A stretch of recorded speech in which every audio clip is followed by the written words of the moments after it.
नाथ हर हर शंभु सारा भारत में नवरात्रि पूजार प्रबंधन रही किंतु आम ओडिशा रे षोल पूजार महत्व रही। षोल पूजार महत्व यही कि जे विश्वास करा जाए मूलाष्टमी दिन माँ आसी बेल गछ मूल आस्थान करती से आमर माँ आरंभ दुर्गा पूजा 16 दिनात्मक दुर्गा पूजा आरंभ हुए से शाक्त गुंडीचा सबकि रहे आउ 16 दिनात्मक पूजा 16 दिन में 16 प्रकार विभिन्न प्रकार वेशभूषा माँ हुअती किंतु आमर ओडिया संस्कृति रे बहुत महत्व रही महालयर जो दिन माने अमावास्या दिन ही पूजा पर्व माने घर पूजा पूजी कर आरंभ हो जाए। बहुत गुड़े महिला माने नवरात्र पूजा करती जो माने भी नवरात्र पूजा करती नहीं से एक प्रबंधन रही जहाँकि हूँ महाअष्टमी पूजा। आपण 9 दिन व्यापी जदि पूजा करें ना तेणु आपण गोटे पर्व अच्छी माने महाअष्टमी पूजा कले से ही 9 दिन जाकर फल मिल जाए। आपण जमीती भी महाअष्टमी व्रत करेंगे से ओडिशार घरे घरे महाअष्टमी व्रतर महत्व अधिक रही। सबु जगह विभिन्न प्रकार होता पारे किंतु आमर मृण्मयी मूर्ति जो अच्छी से माँकर दुर्गा पूजा षष्ठी ठारू आरंभ हुए। षष्ठी माने बेल निमंत्रण नीति हुए, बेलवरण नीति हुए, बेल गछरु माँ को आमंत्रण करी अणा जाए। तापरे नवपत्रिका पूजा हुए, संधि पूजा हुए, विभिन्न प्रकार पूजा पर्वाणी हुए। गृहस्थ माने कौन करती स्पेशली आमे माँ को अष्टमी दिन नुआ लगा देखे थाउ। आउ किछि जगार फल थुआ व्रत मध्य पालन करती जेपरिक आमर कटक साइड रे फल थुआ व्रत पालन करती से फल को पूजा कराई थाए। से फल को ता परदिन वृद्ध व्यक्ति मानक माने वयस्क व्यक्ति मानक पिला मानक दिया जाए कारण फल शरीर ପାଇଁ बहुत हितकारक बोली विश्वास करा जाए।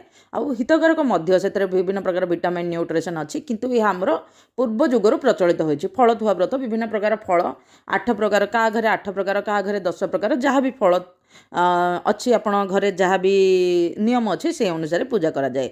स्पेशली समस्त घरे माँ को लुगा देखा करा जाए, लुगा शाढ़ी शंखा सिंदूर ए सब छुआ जाए माँ को अर्पण करा जाए जमिति आमर परिवार स्वामी मंगल हो। यह हूँ अष्टमी व्रत। अष्टमी व्रत केबे करा जाए माने गोटे पीठरे गोटे करा जाए आउ मंदिर रे गोटे प्रकार माने मृण्मयी मूर्ति पाखे गोटे जगह टिके डिफरेंट पूजा हुए वो 16 दिनात्मक पूजा जो हुए से डिफरेंट हुए आउ घरे मध्य डिफरेंट हुए। आमर जनरली अष्टमी दिन कौ दिन मानिबा जो दिन अष्टमी नवमी पड़ुथिबो सेही दिन को अष्टमी पूजा करा जाए। चलंतु एबे आमे जानिबा अष्टमी पूजा काहेकि करा जाए। अष्टमी पूजा विभिन्न प्रकार जगह विभिन्न प्रकार करा जाए से जहाँ भी होना कहीं माँ दुर्गा को ही पूजा करा जाए। माँ दुर्गा को ही सब विभिन्न प्रकार सुहाग सिंदूर आउ चूड़ी ए सब अर्पण करा जाए आउ विभिन्न मुख्यतः लुगा देखा जाए। ओके समस्त घरे जहाँ घरे निद्रावती थांती से सब करिकी आउ माँ दुर्गा को निज ग्राम देवती को निश्चित भाव में यही दिन देखते ओडिशार सबु जगार किंतु किसी जगह फलथुआ व्रत अच्छी किसी जगह से व्रत को ही भाई जिउंतुआ व्रत बोली कहुए।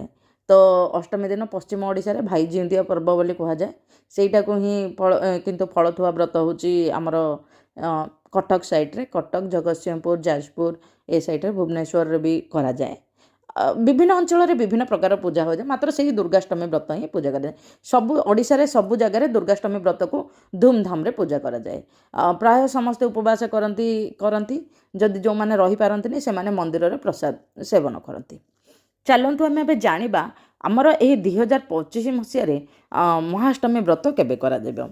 आमर सेप्टेम्बर 27 तारिख रे बिल्व निमंत्रण नीति हबो। तापरे सेप्टेम्बर 28 रे होची षष्ठी पूजा हम जो मृण्मयी मूर्तिंकर पूजा हम सेठा हूँ से दुर्गा पूजा आरंभ हम से घट स्थापन से माने आरंभ करेंगे। तापरे महासप्तमी कलबो पूजा हुए। तापरे महाअष्टमी पूजा संधि पूजा होची सेप्टेम्बर 30 रे कारण सेप्टेम्बर 29 रु आमर महाअष्टमी आरंभ हेले मध्य 4:24 रु आरंभ हेले मध्य आमर उदय तिथि नाही आउ ଆମର ମାନ୍ୟତା ଅଛି ଯେଉଁଥିରେ ଅଷ୍ଟମୀ ଆଉ ନବମୀ ଯୁକ୍ତ ହେଇଥିବ, ଅଷ୍ଟମୀ ନବମୀ ଯୁକ୍ତ ଯେତେବେଳେ ହେଇଥିବ ସେହି ଅଷ୍ଟମୀକୁ ହିଁ ପାଳନ କରାଯିବ। ଅଷ୍ଟମୀ ନବମୀ ଯୁକ୍ତ କେବେ ହେଉଛି 30 ତାରିଖରେ। ସେଇଥିପାଇଁ ଆମେ 30 ତାରିଖରେ ପାଳନ କରିବା। 30 ତାରିଖରେ ସନ୍ଧ୍ୟା 6ଟା 20 ଏମିତି ପର୍ଯ୍ୟନ୍ତ ରହୁଛି। ସେଇଥିପାଇଁ ଆମେ ଏହି ସମୟରେ ଯେତେବେଳେ ବି ଚାହିଁଲେ ଆପଣ 6ଟା ମଧ୍ୟରେ ଯେତେବେଳେ ଚାହିଁଲେ ଶୁଭ ମୁହୂର୍ତ୍ତ ଦେଖିକି ଆପଣ ପୂଜା କରିପାରିବେ। କ'ଣ କରନ୍ତି, ସ୍ପେଶିଆଲି କିଛି ଜଣ ଘରେ କରନ୍ତି, ଆଉ କିଛି ଜଣ ମୃନ୍ମୟୀ ମୃତ୍ୟୁଙ୍କ ପାଖକୁ ଯାଇକି ଚୁଡ଼ି, ଶଙ୍ଖା, ସିନ୍ଦୁର, ଫଳ ଏସବୁ ଭୋଗ ଲଗେଇକି ଆସନ୍ତି। ଆପଣ ଯଦି ଉପବାସ କରୁଛନ୍ତି ଭଲ କଥା।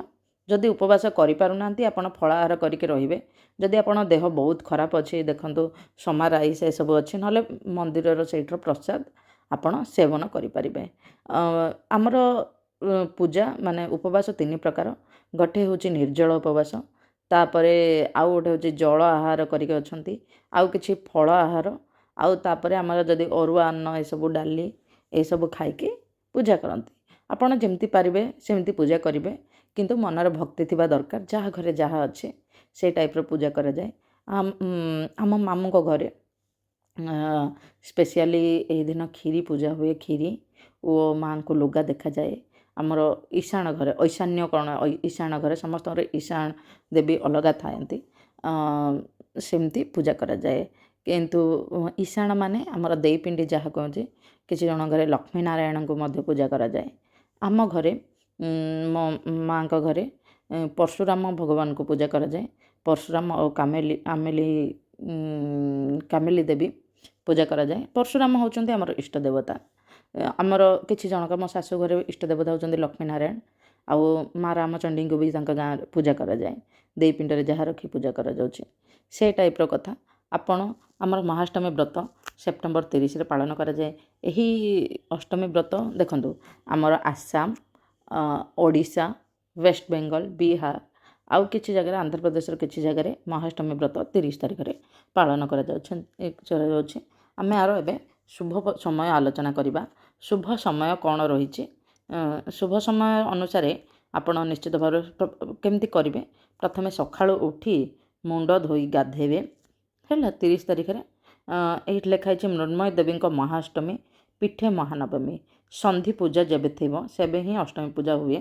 ଦେଖନ୍ତୁ, ଆମର ଏହି ଦିନ ହେଉଛି ଶୁକ୍ଳ ଅଷ୍ଟମୀ ରହୁଛି 29 ତାରିଖର 4ଟା 35ରୁ 30 ତାରିଖର 18ଟା 7 ପର୍ଯ୍ୟନ୍ତ, ମାନେ 6ଟା 7 ପର୍ଯ୍ୟନ୍ତ ରହୁଛି।